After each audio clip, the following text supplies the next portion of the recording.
write tracks for Steve Swift reviews. He punched me twice in the face and asked for a duel. The pugilistic prophet with newbies diagnostics, like Scroobius Pip but less toxic. The UK comic shooting stars never lost it. It's 2025 and the internet still dies. Guys are chasing algorithms like a crack pipe high.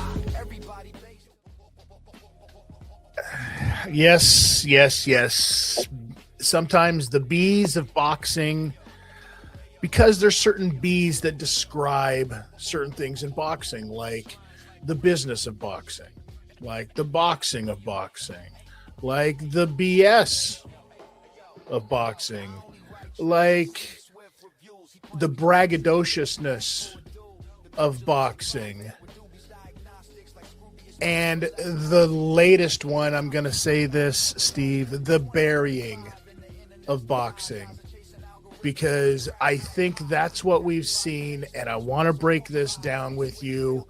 Usually there's a stinker amongst a sea of good fights, but this past weekend of boxing made me really want to reconsider my life choices and what combat sports that I watch and don't watch. Steve Swift, first and foremost, Merry Christmas. How are you doing on that side of the pond? Are you ready? I'm not ready. I'm never ready. I kind of am ready. It's crept up on me a bit. I'm okay. Mm-hmm. Christmas is a time for being calm and reading books for me, so that's good. I have books to come this Christmas. I'm reliably informed, so I'm okay. And now a certain fight is out of the way, we can get on with the true nature of boxing. Okay, all right. Well, so which one do you want to talk about first? Because there was a plethora. I don't know if you're using your thesaurus or thesaurus. I don't know which one it is anymore. But there was a metric butt ton of crap fights this past weekend. Do you want to start with the Misfits influencer boxing card? Do you want to talk about the actual heavyweight tilt that turned into a head scratcher worse than the finish of an NFL football game this past weekend? Or do you want to talk about the much anticipated matchup on Netflix that everybody was waiting for? Yeah, I'm talking about Anderson Silva and Tyron Woodley. No, I'm not. Nobody wanted to see that. Not even Tyron Woodley wanted to see that. We're talking about AJ and Jake Paul. And AJ and Jake Paul. So you want to talk about that one first, Steve? Yes, let us do that. You're right about the burying of boxing, because everything is playing into my plan. My plan is coming to fruition perfectly, Tinster. Okay. I said that influencer boxing will be dead by January, and it will be, because that crossover influencer boxing, because it was a good job that the Andrew Tate and Chase Moore Misfits main event was on, because if it wasn't, then the AJ and Jake Paul fight could have one of the. It's in the running for one of the worst fights I've ever seen, I think. Yes, for those of you that have been living under a rock and are unfamiliar, yes, AJ went out there. Yes, AJ, a TKO, not a KO, a TKO in the sixth round. Yeah, 1, 2, 3, 4, 5, sixth round of his fight with Jake Paul, and busted up his jaw and teeth to the point where Jake's going to be eating some liquids for quite some time. What did you think of the fight? What did you think of Jake Paul's strategy going into this fight, first of all? Going into the fight, I had questions about not how seriously he was taking it, but, well, I suppose, yes, how, let's put it this way, there was no sequestering away like Rocky. There was no running down the beach with Apollo Creed. There was none of that. There was no kind of, I'm running through the streets on my own. and people are coming out to run with me, but I'm not looking for that attention. There was watching a pickleball game. There was in a hyperbaric chamber. There was, I'm going to go and do my boxing stuff. Which car shall I take? There was, I watch Peaky Blinders to go to sleep. Me too, folks. I must be one of the only ones who doesn't like it. So, yeah, I don't believe. The great thing was, this is so good. The great thing was that he, and what people have said, and I've seen two people say it today, and I was thinking, what do I mean? Although I've done podcasts on it, I thought, what do I mean? Two people today used the phrase reality check. And that is exactly what it was. He got in the ring and thought, oh, this is really serious now. And I reckon, I mean, the look on his face was just terrified. And I thought he had to do work and just wasn't up to it. I thought he gassed. I thought his engine was terrible. I thought just by running around a bit, which I said would happen, he actually tired himself out, because not only did he have to run around, I think he thought, oh God, I'm scared. And that really frightens you. Well, listen, I don't care who you are. Standing across the ring looking at Anthony Joshua is got to be an intimidating thing. There's no doubt about it, especially when he's that much bigger than you. Here's the thing, though. Jake obviously did something to his ankle, and that was kind of like the precursor to the end. That was really, oh shit, I can't go backwards, because in a 22-foot ring, he's going to run all day. He's going to try to poke and prod and run all day and make AJ throw these big looping shots. And here's the part about that I have a hard time with, though. If you're telling me that a former Olympic gold medalist, a former heavyweight champion inside of a 22-foot ring as a heavyweight is having a hard time tracking his opponent, and it took 6 rounds to do so. Okay. All right. No, I firmly believe that AJ kind of went out there and looked at this as a sparring session, and then Jake caught him with that one, and AJ said, no, enough of this. Enough of this. I've given you enough respect as a boxer. The shenanigans of going for takedowns, the BS of running around. I have a problem with it, Steve, in the sense that everybody is kind of like baby facing Jake in all of this. And I too can see why they're baby facing him in that, right? But I maybe don't baby face him in this one.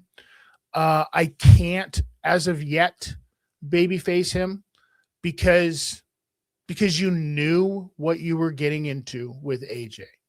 You knew that putting this into a big ring because you knew you wanted to try to run away for 8 rounds, or at least 7.5 rounds. You knew you were selling people on bullshit, to the point that Mauro Ranallo even said, people are not paying for this. You knew what you were doing.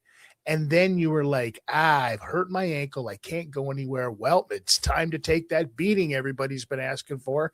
It's time to make that babyface switch that the guys over at the Bees of Boxing have been talking about. I guess it's time to do that. Well, thanks, Jake, you ass. Yes, but the thing is, my view is, and I think it accords with your view, and I've been trying to turn the tide of that. Look, you know, he got in the ring with him. Isn't that marvelous? Well, he had to do something. I called it and said it would be Anthony Joshua. Some people, including you, Tidster, said that wouldn't happen. He had to do it because it was an extraordinary move. And I don't think he performed well enough to be an underdog. I know it's really important that you make a really good point about the TKO. The KO would have been terrible. And he wouldn't have been able to have said, look, I withstood it with a broken jaw. that TKO is very important. But the way he performed doesn't make it an underdog situation for me. Because I just thought, I mean, when you've got somebody who takes the 5 minutes, and because, it's a low blow, only it's not, he pulled Anthony Joshua on top of him and got kneed in the twig and berries. He got kneed in the nuts because he pulled him onto him. 200, that is some bad shit. 260 pounds of man driving his knee into your belly button. I laughed so hard at that. Oh my God, that was funny because he deserved it. The going for the takedowns, the constant, but it was just a reminder of what the levels are. And Jake found out that there's levels to this right now. Now, will this stop Jake from fighting? I don't think so. But you have to ask yourself, who is he going to get next? Because he ain't getting Canelo. No. That is out the window. Canelo would have Canelo, I feel like, would have been a little bit more merciful, but Canelo would have busted his ribs to the point to where he wouldn't have been able to piss straight. That would have been the difference. AJ broke his jaw because he had to do that. As a heavyweight, that's what he had to do. Canelo, with those body shots, would make Jake Paul never be able to have children again or ever. You know what I mean? That's a different animal. So that fight doesn't happen anymore. So what does Jake do in this instance? I got an idea. Go on. Everybody talks about, you go back, you do the rematch with Tommy Fury, right? I don't think there's enough. I don't think there's enough in that. Maybe you can get on the same card as Tommy, or as Tommy's big brother there. Yeah, maybe you can get on the card with AJ, and Tyson, but I don't think that that's a thing. A lot of people would say maybe Canelo. No, that's not ever going to happen. A lot of people now, to Jake's, he says that he wants to go for the cruiserweight title. Bro, I'm telling you straight up right now, there is nobody in those rankings, especially at the top of that heap, that you are going to beat. The number 5 guy in Ring Magazine's rankings is Ryan Rozicki. And Ryan will smash your life to bits. Absolutely dog walk you. So that's not going to happen. I think there's one fight for him that baby faces him in the world of fighting, and then he's done with boxing. That's Francis Ngannou. Explain. Because for me, it sounds like a step down. It's really not, because neither one of them, both of them now have been beaten by AJ. But Francis went night-night. So there's Jake's selling point right there. He never went to sleep. Yeah, he got his jaw broken, but he never went to sleep. And he went 6 rounds with AJ. Francis Ngannou went not even 2. So there's the selling factor. They've been talking about this as a fight. Now, AJ is not Francis in the sense that Francis looks like a bona fide scary monster out of a Marvel. He's the bad guy, right? He looks like that. So you can sell that, I think, with Jake Paul. I think this makes Jake the babyface in this situation, because now he's trying to climb an even scarier, bigger monster than AJ was. But fight-wise, I think it makes sense, because I think that they're probably a little bit closer to the same skill level. So I think Francis Ngannou, and that completely baby faces Jake Paul. Completely baby faces. And then he does what other people are talking about, and he leaves boxing altogether and goes with his brother and becomes a WWE Tag Team Champion. Oh, shut up, you wrestling nerds. He does. That's exactly what he does. Yeah. This is interesting because it does, on first discussion, first thought, sounds like a step down, particularly when you consider that Deontay Wilder, competition winner Deontay Wilder, it could be you, has been ripped from the jaws of oblivion, which was also called a fight with Francis Ngannou, possibly. So, he's delighted that he's not having to do that. So that colours my view. But the thing is, you're right that the marketing for the AJ and Jake Paul, Jake Joshua, the Jake Joshua fight didn't really work because Anthony Joshua is just all right. By the way, him smiling in the ring when he was punching him, I was fucking terrified at that because I thought, what's that? Never seen that before. That's frightening. Now, but Francis Ngannou, you're right. You can do all the smoke and the darkness and all of that and put him in a big cloak and I will destroy you and all of that. You can do the Dolph Lundgren stuff. So, yeah, that works. Yeah. I think it does. And I think outside of that, then you run off to the WWE. But let me ask you again, though. Is it well? I'm not asking. I've been thinking about it while you've been talking. So I feel like I've asked you many times. Is that a fight that we care about? Yes, but I don't think it's a fight that's put as a main event. I think that's a fight where you've got, you've probably got a bigger fight, on Netflix with some of your women. Definitely not any of the women from the undercard stuff because, oh boy, girls, as tough as you think you are, you got to learn to throw with your hands and not your heads. There was so much blood floating around. I had people messaging me by the time the main event went around, said, did somebody get sacrificed? I said, no, women just, women giving too much head, not enough fisting. That was my answer. Was it punching, Steve? Right. Too much. I'm glad you explained it to me. Not enough punching. Anyways, Jesus Christ, man. outside of all of that, those fights were not good. It was not a good night of fights. Not competitive. I mean, Alicia Baumgartner. I like to watch Alicia Baumgartner. Great, but not competitive. So.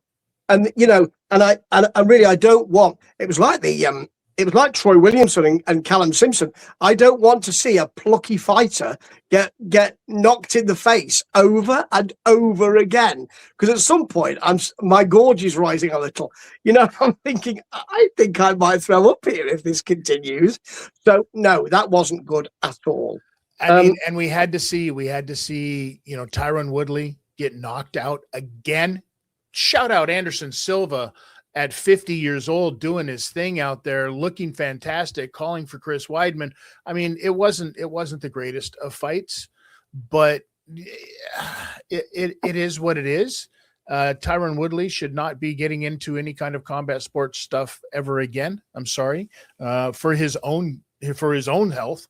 And Anderson Silva still fighting at 50 is remarkable in itself. That was probably one of the only saving graces of this entire card that I saw that night. It was not good. If you're saying that, then that's a really bad thing because that was a very quick fight that wasn't really competitive at all as well. So I mean, none of it was. None of it was. I mean, Jake Paul falling over all the time, but the fear in his face, the sudden realization that, as you say, there are levels to this. And when you call a bully out, and I used to do it all the time at school because I was a smart mouth fat kid.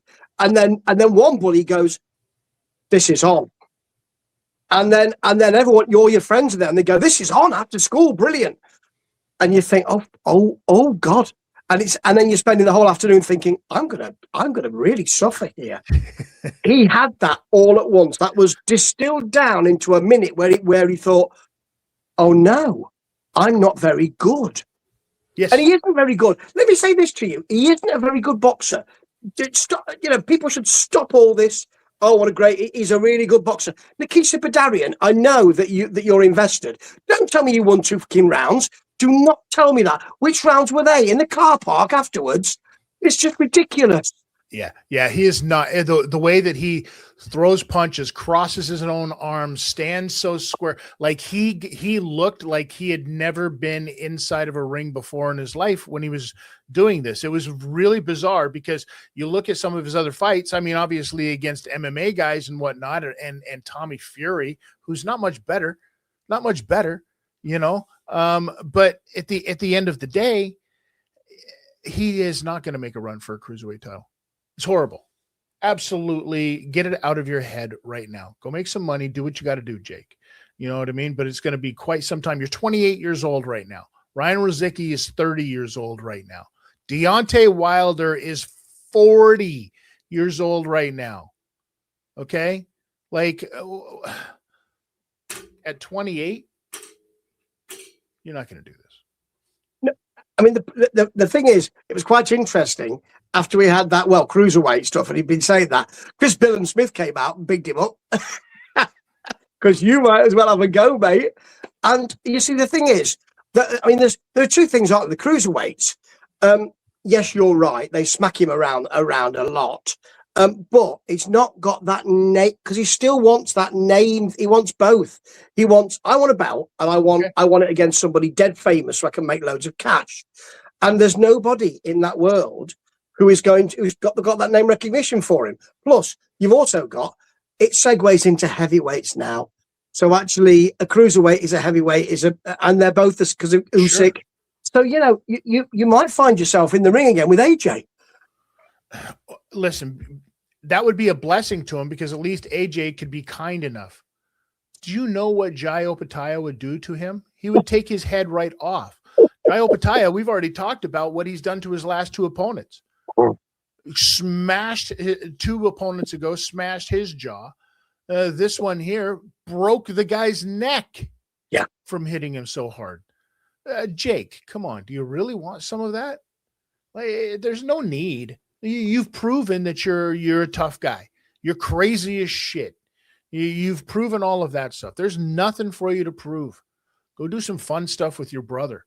Go to the WWE. Go tell some stories now. Finish out your story of life, the two of you coming from where you came from to be athletes, but in the world of entertainment, because the real athletic stuff just got your jaw busted, son. You don't want no more of that because that was a mercy killing. That was a merciful killing from Anthony Joshua. Because like I said before, if you're telling me it took 6 rounds for him to find his target, no, not at all. Not at all. And that was probably when people talk about these fights, being rigged or being fixed or everything like that. I think that is a word that gets thrown around wrongly.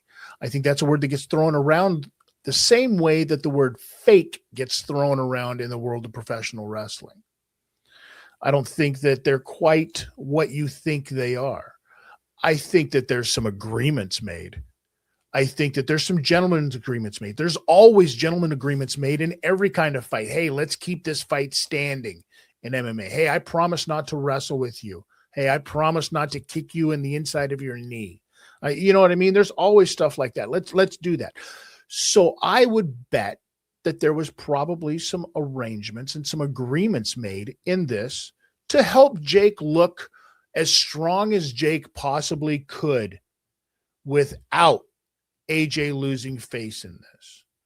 Jake went into this going, I have to save this because so much money is on the line with Netflix. And Gervonta unwillingly was like, I ain't playing this game, homie. Jake was going to try to go in there and bully Gervonta Davis around. Absolutely.